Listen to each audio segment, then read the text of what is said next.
Hey everyone, my name is Sam, and I'm back to host the fifth webinar in our IELTS from start to finish series with returning IELTS expert Rocco Negro. Today, Rocco is going to be walking you through an IELTS reading and listening masterclass, so keep your ears open for some absolutely amazing tips. Without further ado, let's pass over to you, Rocco. Welcome. Thank you very much, Sam, and welcome everyone. Thank you for joining us for our masterclass today on reading and listening. My name is Rocco, and I've been involved in English language teaching for about 25 years, and I've been lucky enough to work here in Australia and overseas in Japan and China. I've worked in management and teaching and teacher training and assessment, and I've worked with IELTS for the last 20 years. So I hope today I can use some of my knowledge and expertise to give you a bit of a helping hand with your reading and listening preparation. Okay, so let's get started then, shall we, everyone? And so let's just have a quick overview of what to expect today. We're going to look at some practical reading and listening test tips to help you with your score. Understand a bit about the marking for the reading and listening. And the third one here is how to avoid costly mistakes. This is an important one, actually, because sometimes people lose marks, but they're not completely aware of why they've lost them. So hopefully we can give you all some useful advice today in the masterclass. All right. So let's start with the reading aspect first. And let's have an overview of the academic and general training. In the academic reading test, it's 60 minutes in length, 3 sections. In total, there are 40 questions. All the topics are of general interest. Now, I know that some people worry that, oh, what if it's an article on a topic that I don't know about, if it's a topic about medicine or something like that. That's not to worry. There are a variety of topics, but the test doesn't actually check your knowledge. It checks your language understanding. So don't worry about that. 3 sections, so you might get a logical argument, a descriptive one, or a narrative one in there. And the general test, on the other hand, it's also 60 minutes, 3 sections as well, and you've also got 40 questions. That's similar. And of course, in both tests, the academic and the general, each question is worth 1 point each, so no difference there. You'll see there that with section 3, that's quite similar to the academic in that it's a long descriptive text. Again, it's a topic of general nature, but the difference really is in section 1, section 2. In section 1, you've got sort of everyday social survival texts. It could be some advertisements, for example, or there could be some posters where you have to search for information. Quite often, the text in those is a lot shorter. In section 2, you've got two shorter articles, and the topic of those are workplace related. So in some ways, you can kind of prepare for the section 2 part of the test because you know it's going to be a topic about work. So you can read articles about work-related topics, and as a way to prepare for that. Now, that's how the sections are different and the texts are different. However, when it comes to the question types, you'll find that the question types are very similar. You'll get true, false, not given in academic and general training. You'll have multiple choice in both, headings in both, etc. So in terms of preparation, the question type is pretty much the same. It's just the text type that's different.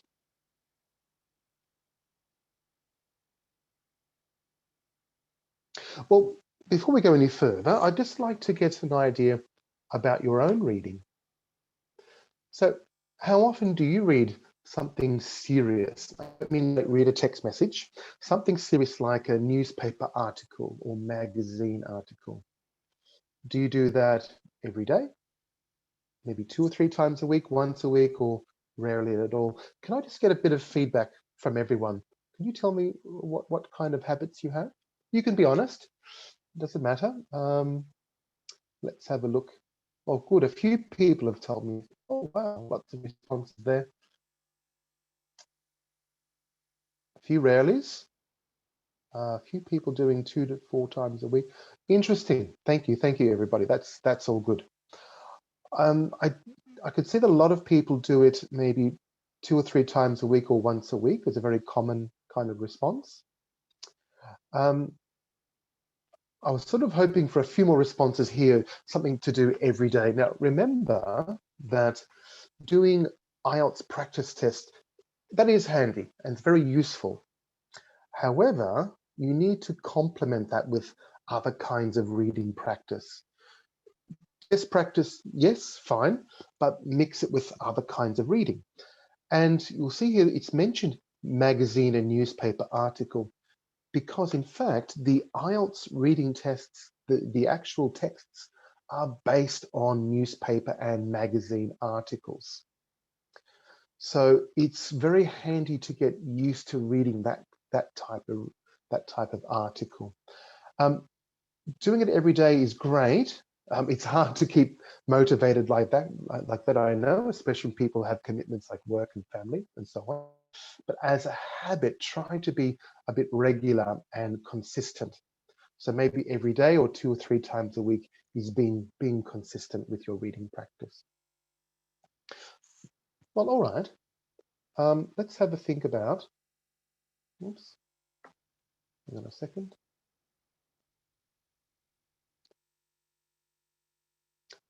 Reading skills. So, well, first of all, as I said, it's a 60-minute test, 3 sections, 40 questions. Look at this figure at the bottom here. Between 2,200 and 2,750 words. Now, that's an important thing, actually, because the number of words that you have to read. When doing reading practice, I believe it's a good idea to get used to reading texts that are quite long. You know, roughly, say, 700, 800, 900 word articles. And if you go to the news websites, those kind of articles are getting harder to find. You'll see that there are a lot of shorter articles. So it is important to get used to reading longer articles of 7, 8, 900 words, because that's what you have to do in the test. And perhaps you're very good at reading. That's great. But can you process this many words in an hour and do all the comprehension questions? So with the longer articles, there's a particular type of conditioning that you need to get used to. So practicing using short texts can help, but of course you do need to balance that with longer texts as well. Really, when it comes to reading, it's important to skim through the article, be able to do that quickly, and orientate yourself. It's good to scan for some keywords. That saves time. Look at the question. Look for nouns or names of things to scan and find in the article quickly. But the third one's very important. Don't just scan, find one keyword in the article and then one keyword in your question and think that you've found a match. That's not it. No, quite often you'll find the distractors or the incorrect answers are like that. You do need to read for detail. Make sure that your question and the passage and the sentence match. So it's important, once you've located the answer by scanning, then read the text for detail carefully. Don't rush through and just choose your answer simply because you've matched a keyword. Now, this is really important. This shows you some of the different question types. you can expect to find in the IELTS reading test. Multiple choice. And actually with multiple choice, there are some different types. A common one is where you have to have one correct answer, usually from a list of 4 options. Or maybe you need to choose 2 correct answers from a list of 5 or 6 or something like that. In any case, you look at the single answer option. 1 correct, 3 incorrect. The 3 incorrect ones, we call them distractors. And the thing about the distractors, you'll find that all 3 of them are mentioned in the article somewhere. What is important with multiple choice is that you look at the question part carefully, look at the keywords, scan the article, see if you can locate where the answer is, and make sure you read that area very carefully and process and understand it. And perhaps even try to answer it independently without looking at the multiple choice options. Remember, the 3 incorrect answers are going to distract you. So read the question, locate the answer, see if you can answer it yourself independently. Then have a look at that list of 4 choices. See if any of those choices perhaps match what you were thinking. Be careful, if you try to match A, B, C, D to the article, you're going to find the answer everywhere. You're going to find the answer. But do those options match the question? So be careful, because with the incorrect answers, they can take focus away from the correct answer. Multiple choice, by the way, the multiple choice answers appear in order in the text. So that means you don't have to begin with question number 1. My advice is look at the list. If there are 7 multiple choice questions, start with the question that's quickest to locate. And you'll know which one is quickest to locate. Perhaps in one of them, there's a name of a person. Start there. If question 4 has a name of a person, begin there, because you can locate that answer quickly. Then you can go backwards, read up to find question 3, and read forward to find question 5, something like that. There are also identifying questions, true, false, and not given. And I know that people don't like this not given, but we're going to talk about that in a little while. And there's yes, no, not given. These 2 styles are very similar, but there is a difference. True, false, not given looks at factual information. However, yes, no, not given looks at opinion, like the writer's views. So in that case, you do have to look for different types of language. Maybe with yes, no, not given, you're looking more for adjectives that reflect that. The answers for these ones are normally in order as well. So like multiple choice, you don't have to begin with the first one and then go to the second one and then the third one. Begin with the question that's quickest to locate, and then go up or down from that question. There are different types of matching questions. This first one here, information to a paragraph. And this is one that a lot of people find difficult. Now, remember, when you have to locate information in a paragraph, these statements or sentences, they're not a summary of the paragraph. That's the headings question. The headings question is a summary of the whole paragraph. But the locating information, this is one little piece of information that's hiding somewhere in the paragraph. This tends to be a more challenging question. My advice is perhaps leave this one to last or later. Do the other questions first. For example, if there's true, false, not given as well for the same article, do that first, because the answers are in order and it's perhaps a bit easier to locate them. And then do this information, locating information to a paragraph later, when you're a little bit more orientated in the article, you're more familiar. Now, in this particular case, the answers are not in order.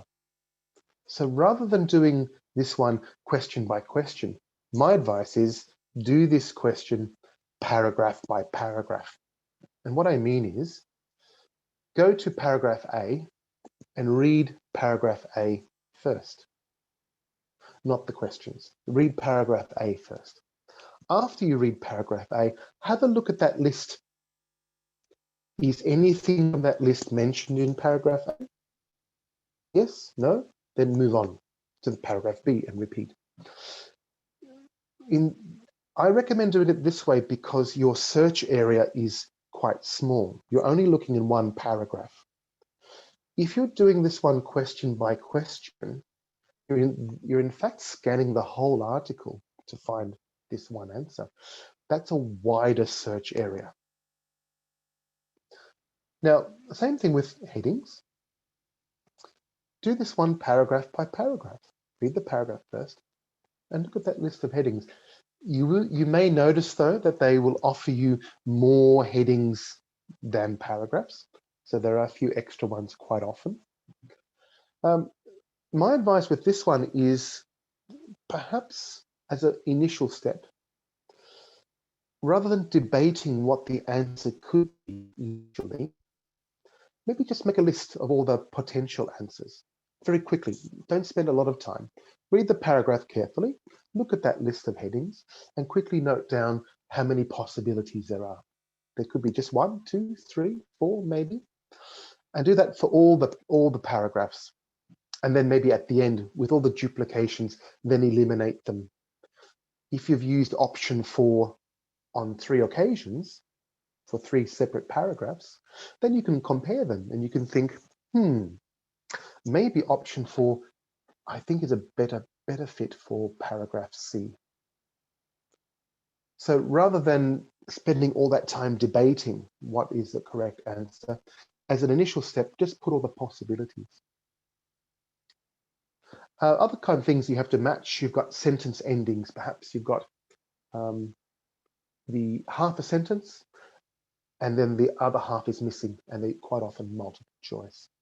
Now, with that case where you've got multiple options, quite often the answers are located in order, but the options are in a mixed order.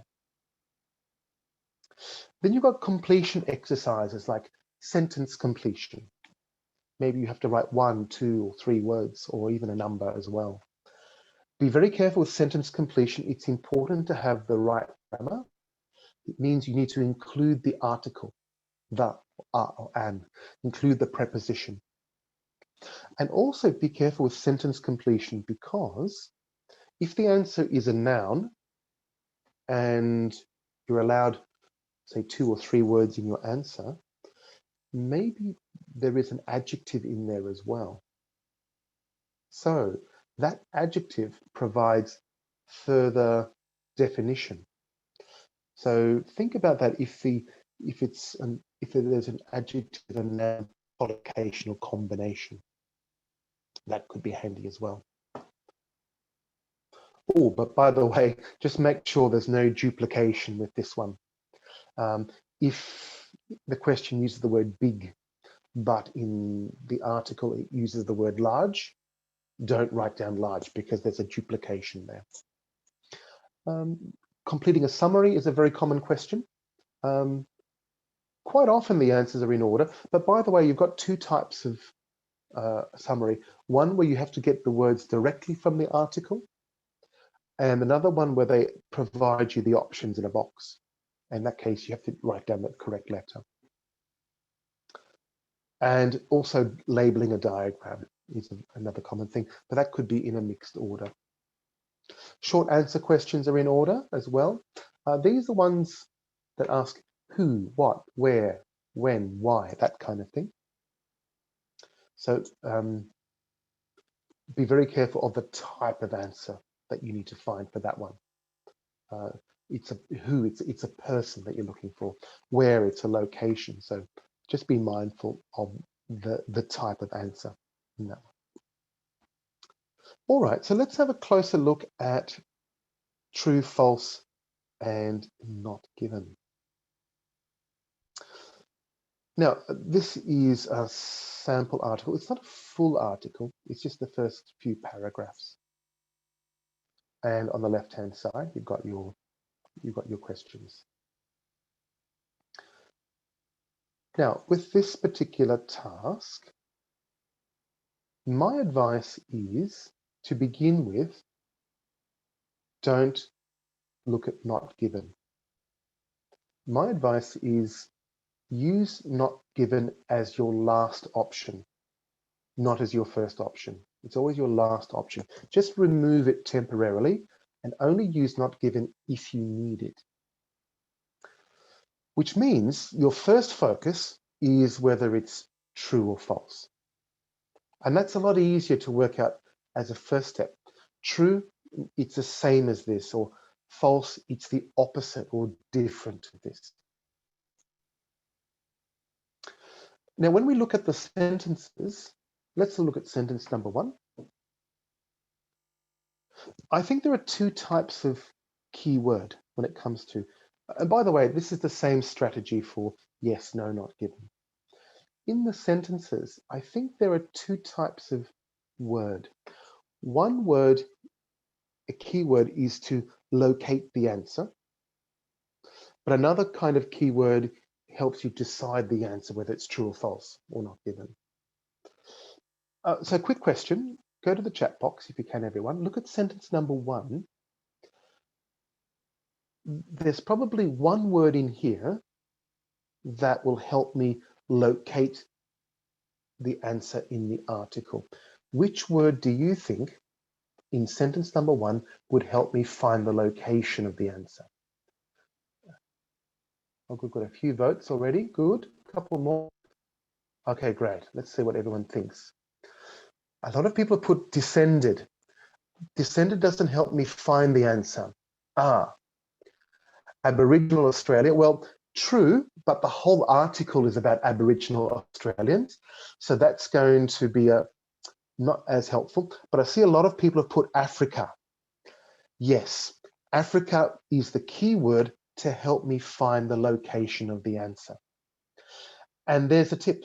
Anything with a capital letter of a name of something like Africa.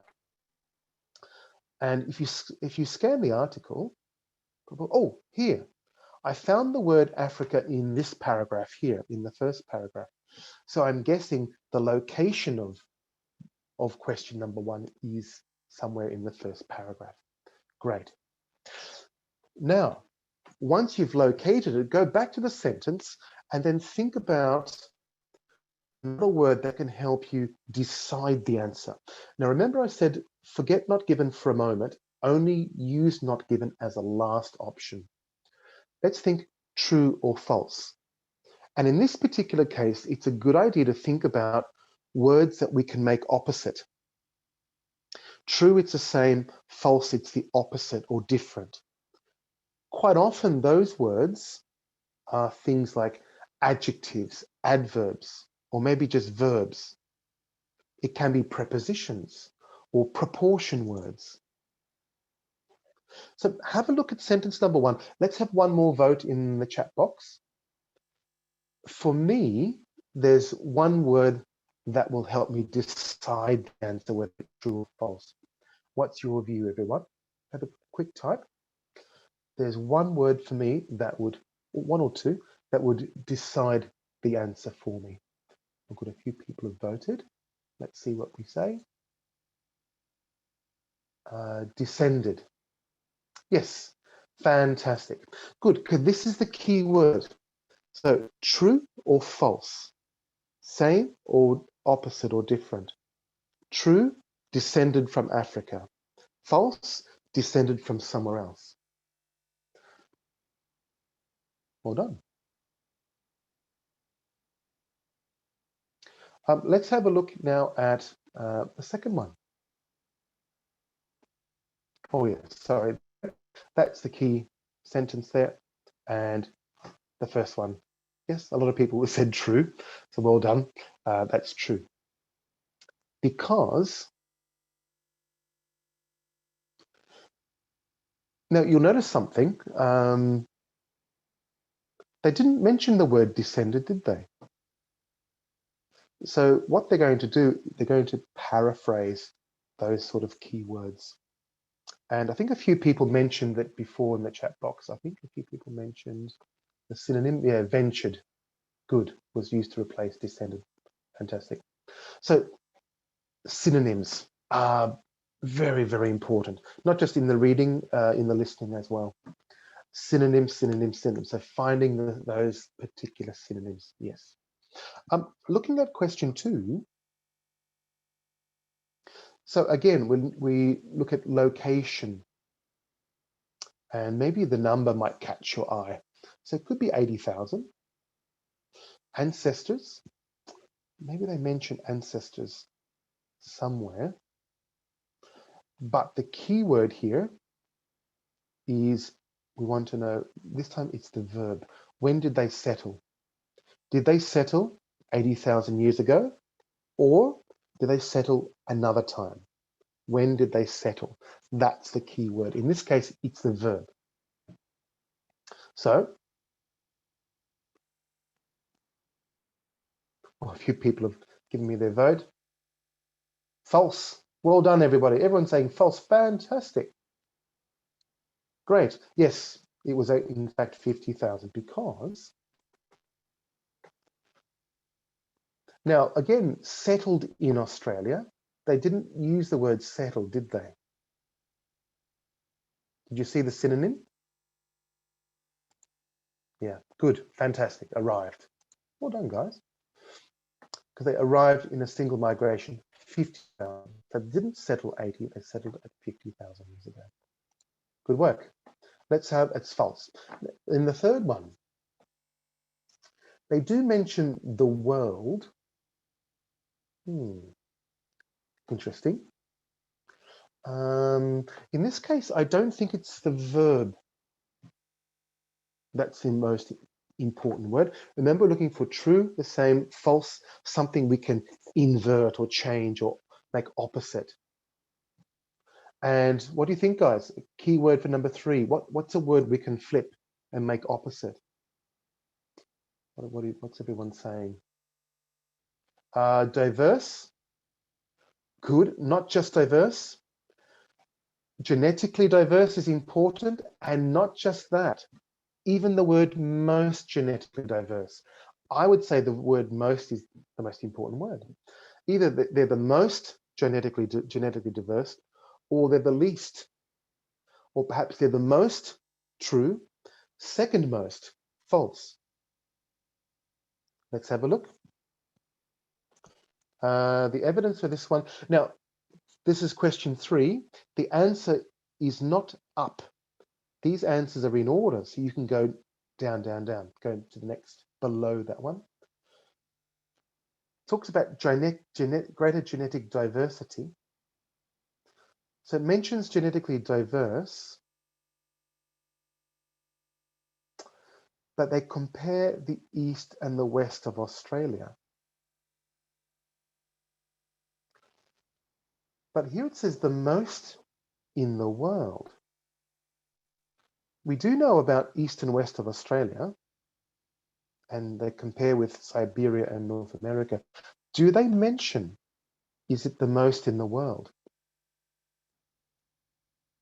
And fantastic, not given. They don't mention that. So in this case, I don't know if it's true because it doesn't say most in the world. I don't know if it's false. It doesn't say least in the world. It doesn't say most. It doesn't say least. It doesn't say most. It doesn't say second most. I don't know. So because I don't know if it's true or false, then go to your third option of not given. Great. So there we are, not given. Well done. I was very impressed with a lot of those answers. Well done, everybody. So now just show you some general, I was saying in the general training, section 3 is very similar to the academic, long article. Section 2, you've got 2 workplace articles. And section 1, I said, there were very short text. Could be like an advertisement. So here's an example that you might get. A, B, C, D, E, F. These are advertisements for a job advertisements. And look here, 2 jobs are in restaurants. Careful, you can look at the heading and see hospitality, but don't just base it on the heading. Keep reading to make sure that it's the chef is actually in a restaurant, not chef in a school, for example. Watch out for distractors. So choosing jobs from here. So this is the typical type of thing you can get. So as you can see a lot of these sort of things in everyday life, on the internet, newspapers, if you still read those. So what to look for? As I said, synonyms are big. So your vocabulary range is very important. Look out for distractors. They were talking about genetic diversity and culturally diverse. That's not the same thing. Watch out for words that are there to trick you. So time is precious. Read the questions first, look at the keywords and skim the text. See if you can locate the questions quickly. Underline your keywords. Those doing the computer delivered test, you can still highlight, so don't worry about that. Be very careful the number of words in your answer. No more than 2 words or 3 words, if there a number is allowed or not. If you see a word that you don't know, don't worry about it. You can try and guess the meaning from the context, but otherwise leave it, move on. If it's a very technical word in the academic test, they'll put a definition for you. Yes, if you're stuck on one question and you can't work out the answer, just write something and move on. Remember that the really easy questions are worth 1 point and the really difficult questions are also worth 1 point. Try, but if you really can't work it out, at least put something. Remember, you don't lose marks. There are no penalties for wrong answers. So make sure by the end of the test, every question has an answer.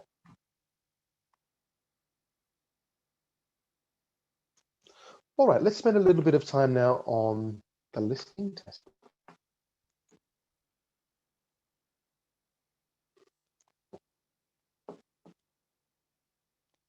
Now, the listening test is about 30 minutes.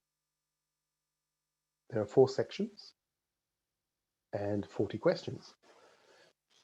Unfortunately, you can only hear the recording once. Unlike some other exams, but this one, yes, you can only hear the recording once. So your orientation to your question paper is very important. They do give you some preparation time. So during the preparation time, it's vital that you look ahead, look at all the headings, subheadings, and keywords, and get orientated to your text. And also, because you can only listen to the recording once, don't focus on just one question only. Focus on one question, but keep an eye on the next one, or the heading, or the keyword for the next one, just in case you missed it. So always look ahead at 1 extra or 2 extra questions. After the recording, after each sort of section, they do give you some time to review your answers. I know a lot of people use that time to preview the next section, but at the same time, it is handy to spend a little bit of time reviewing that section and doing it while it's fresh, especially when you've got a bit of doubt between a couple of questions. If anything, put down a couple of possibilities and underline the one that you're most confident about. For the paper-based test, you do have 10 minutes after the test to transfer your answers to the answer sheet. And that gives you time to do things like check spelling and so on. Now, 4 sections in the listening test. Now, I think section 1 and section 2, they've got a relationship because they're on everyday or familiar or general things. Section 1 can be about a daily task, like making a reservation, for example. Section 2 is a short talk, but something familiar, like a tour of the library. Section 3 and Section 4 are similar because they're more academic. Section 3, there's a discussion with some students and possibly a teacher or professor. Section 4 is a lecture, like Section 2, but it's something a lot more academic. Section 1 and 3 are similar because they're dialogues, they're people speaking together, and that's one type of listening, especially when people take turns. And Section 2 and 4 are similar because it's one speaker. So, you know, it's good to look for a variety of listening practice. As I said earlier, yes, you can do IELTS test practice, that's fine, but complement it with some other kinds of listening. You see Section 1, conversation with an everyday social situation. Why not watch a TV drama?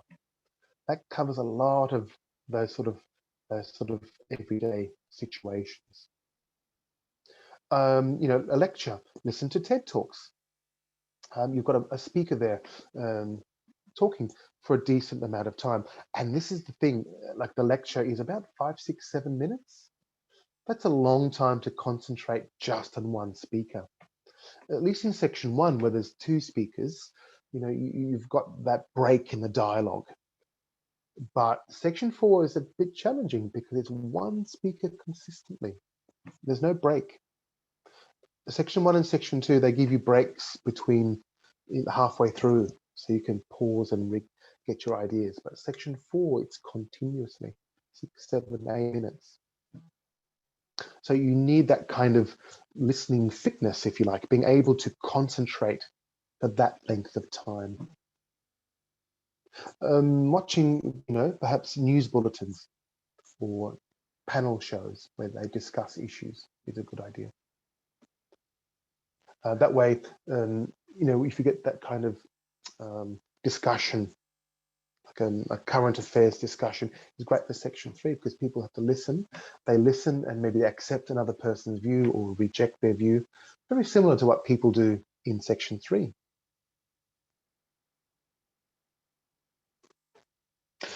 Let's have a bit of a listening practice. Hopefully you guys have got a pencil and a piece of paper or something. It's Section 1. It's not going to be too difficult, but perhaps you can just test your listening, see how you go.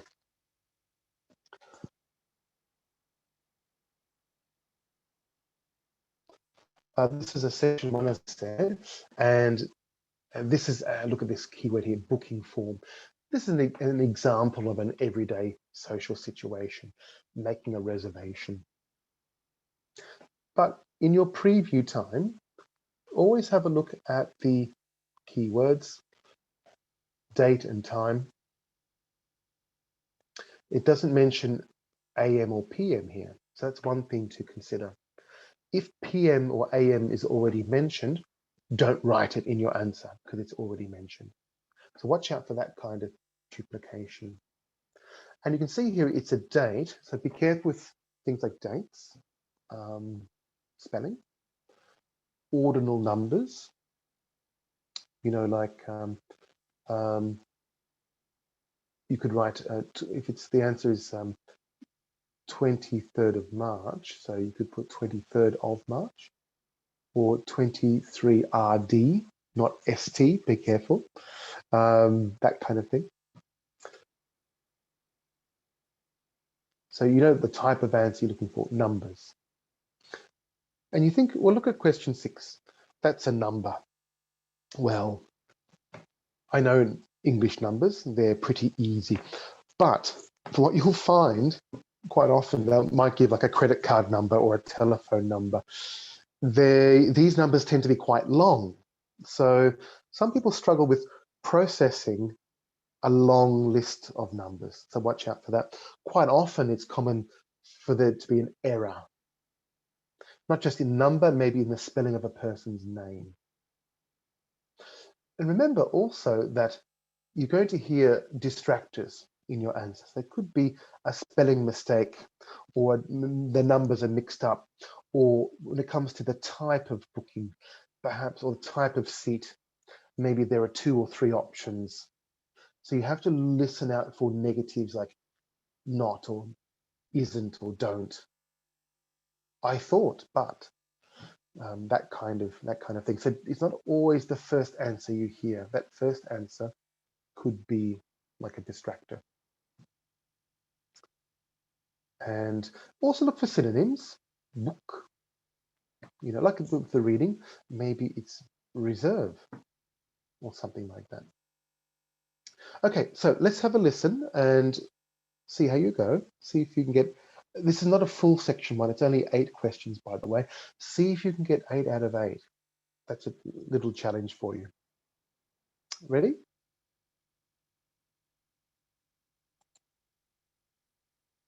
Now we shall begin.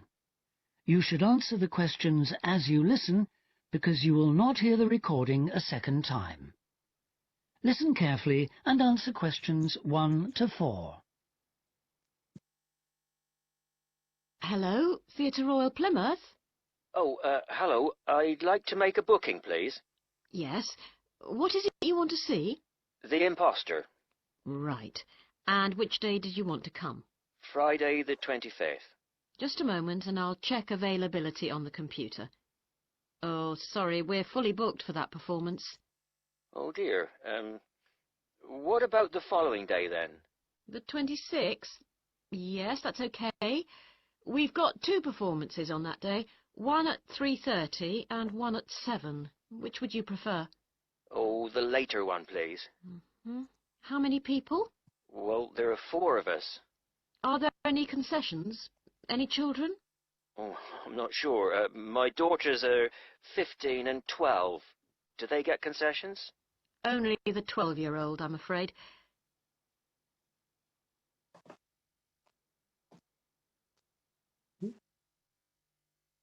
Oops. 1 child and 3 adults. Any idea where you'd like to sit? Stalls or circle? Tickets for the stalls are a bit more expensive. £12 for adults and £8.50 for children. The circle costs £10.50 and £6.50. Do you get a good view from the circle? Oh, yes. And in fact, we've got some seats left at the front, if you'd like those. Right. We'll go for those, then. Right, that's seats A21 to 24, then. They're very good seats. That sounds fine. So let's see, that comes to £38 altogether for the tickets. How do you want to collect them? Shall I put them in the post? They'd be sent today by first-class mail, and there'd be an additional charge of £1 to cover postage and administration. Or do you want to get them from the box office yourself? Oh, yes. Could you send them, please? No problem. That'll be £39 altogether. Before you hear the rest of the conversation, you have some time to look at questions 5 to 10. So as you can see here, you don't have to preview all the questions at the beginning. There is a break in the middle for you to preview the next questions.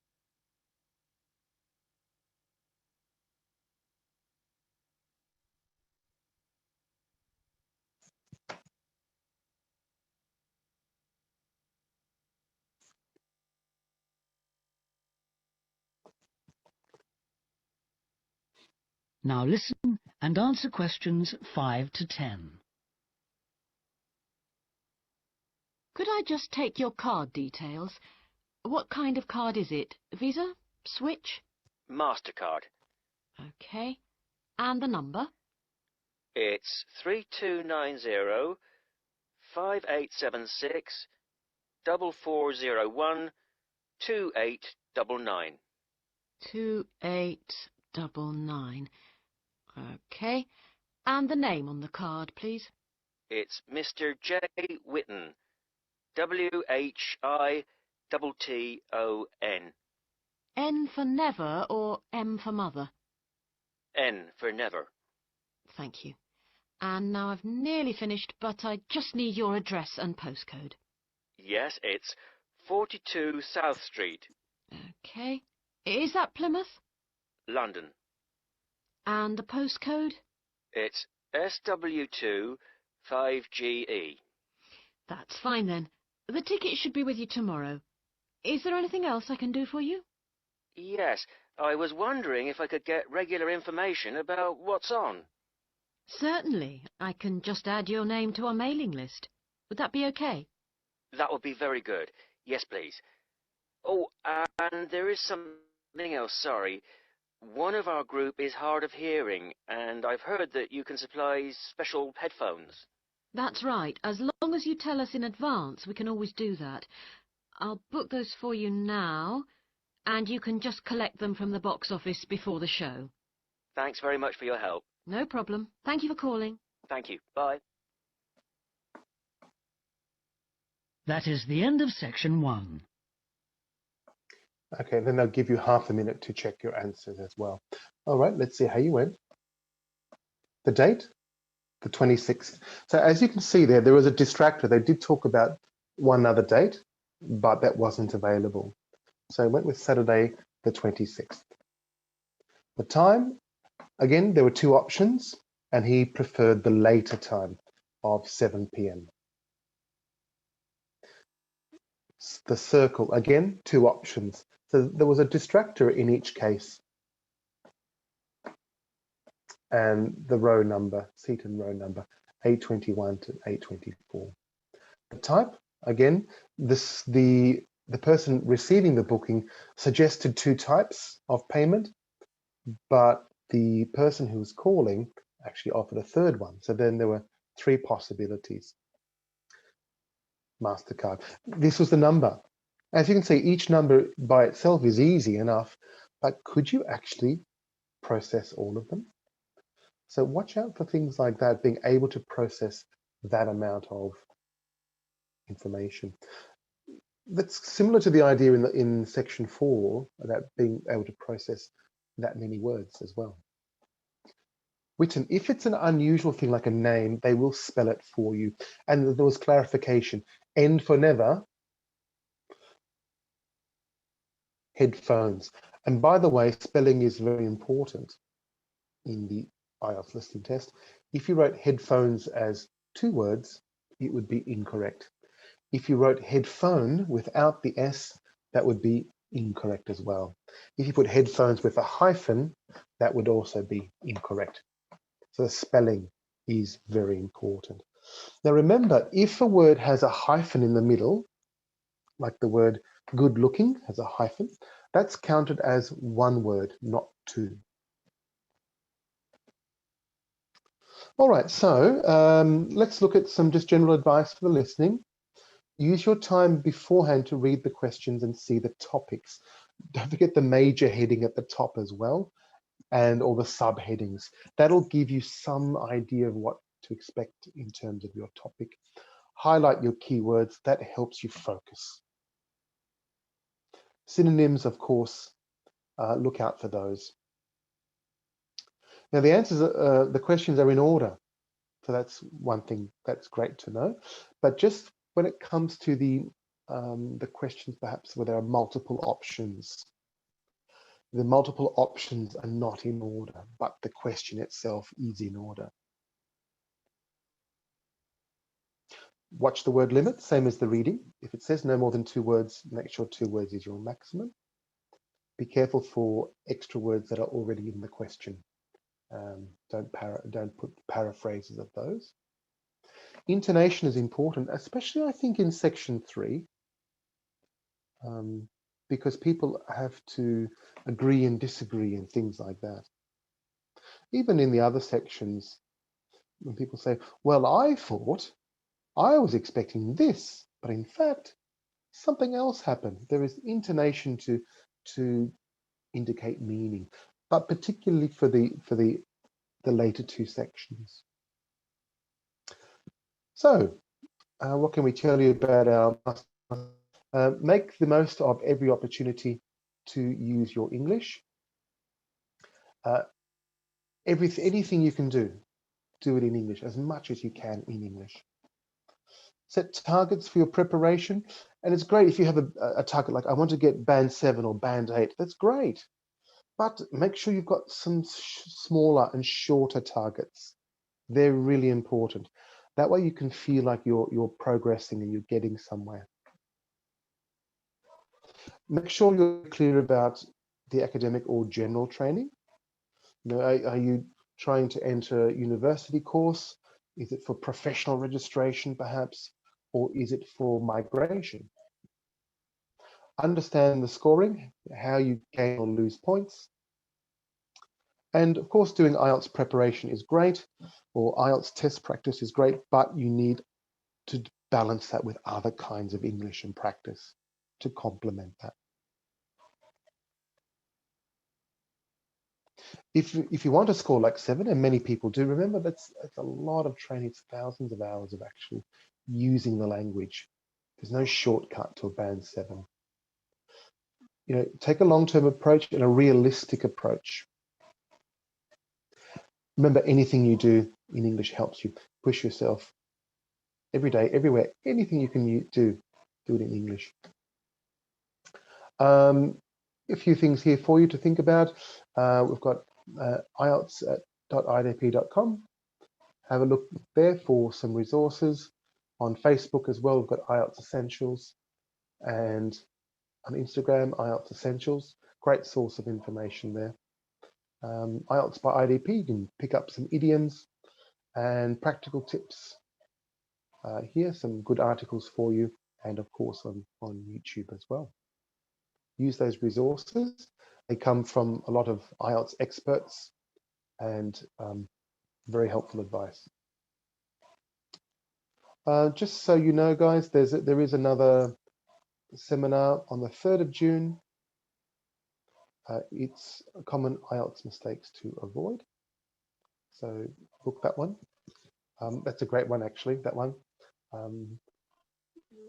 I think not all test takers are completely aware of ways that they can perhaps lose points or lose marks.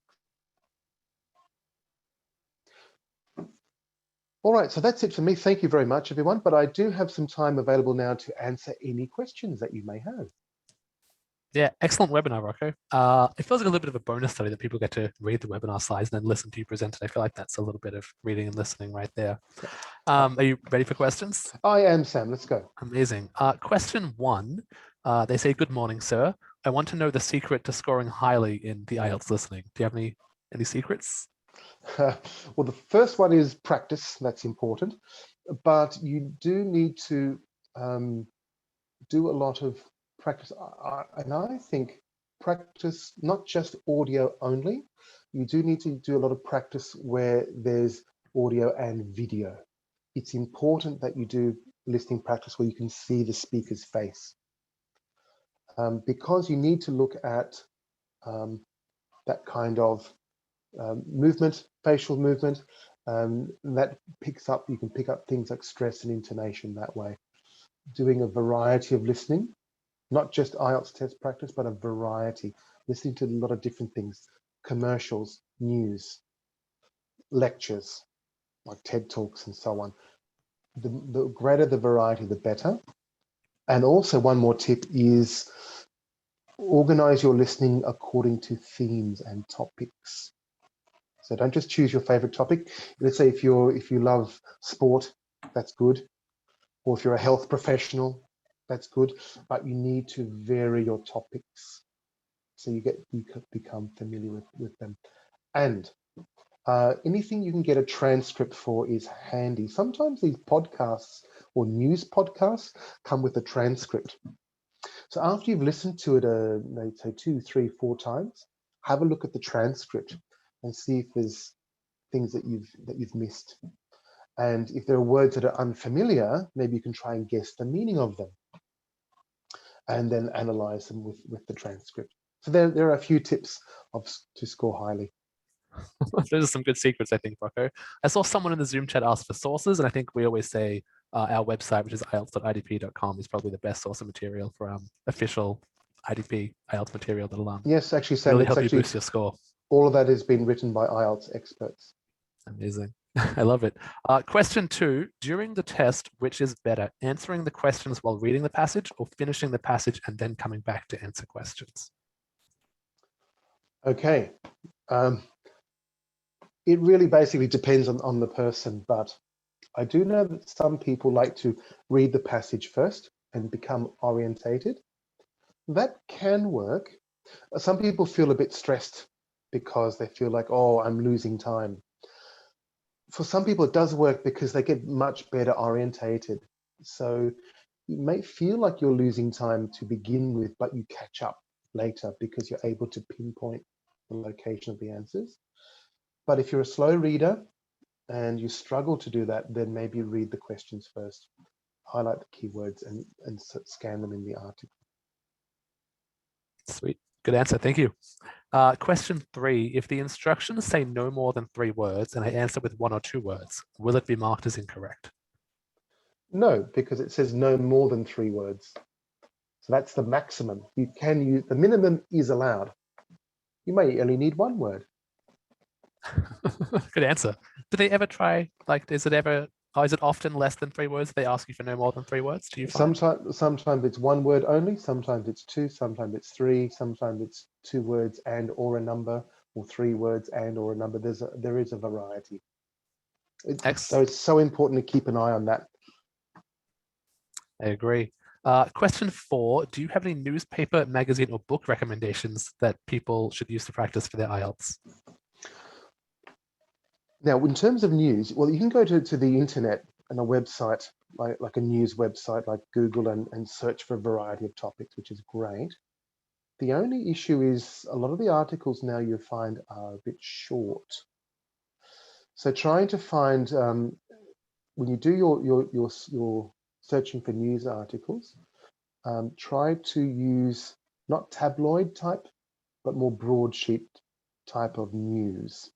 In Australia, we have a newspaper called The Australian, for example. In Singapore, there's the Straits Times, for example. They have longer articles. So it's the length of the article that's important. And even within the news service, look at the editorial pieces as well. Not just you know, a news story about something that's happened in the news, but look at the editorial, because the editorial, that's an opinion piece. Quite a lot of the other articles, just reporting what happened if it was a major event. But the opinion pieces, or in the editorial section, they're great because they're a lot more argumentative and more representative, I think. Excellent, great answer. Thank you, Rocco. Question 5, this will be our last question for the night. I'm 15 days away from my IELTS test. Should I read newspapers or just focus on the practice questions? What do you recommend? Why not do both? It's important to look at the practice questions to be very comfortable and familiar with the question types. That's great. And they're very authentic. As long as they're, let's say, they're authentic questions, authentic texts and authentic practice tests, that's fine. Do a bit of that, but also read other things, read news, do both. Always complement the test practice with other kinds of reading, because it's good to be able to read sometimes to find the argument yourself independently. Sometimes it's good to read without the questions, so you pick up these things yourself. I do find some people, they're good readers. Some people are, but they're good readers, but they get tripped up with questions. Sometimes it's good to read and, you know, find the focus yourself. Maybe read some articles and design your own questions. Why not? Try to think like an examiner, perhaps, that kind of thing. But yeah, why not do both? I love that. I think that's a really good answer to close on. That was a lot of really good advice. Unfortunately, that is all the questions we have time for tonight. I hope Rocco was able to answer a lot of your queries, but if not, please message them to us directly on social and we'll be able to get back to you with a response. Thank you everyone who tuned in. It was great to have you, and a huge thank you to Rocco for walking us through both listening and reading in this webinar and for answering some questions tonight. We'll see all of you in 2 weeks on the 3rd of June for our common IELTS mistakes to avoid webinar with Don Oliver returning. And the host will be Katie, who we saw a couple of weeks ago, who is absolutely spectacular. Thank you very much. Have a great night, everyone. Keep well, keep safe. Thank you, everyone. Good night, and all the best with your IELTS. Thank you.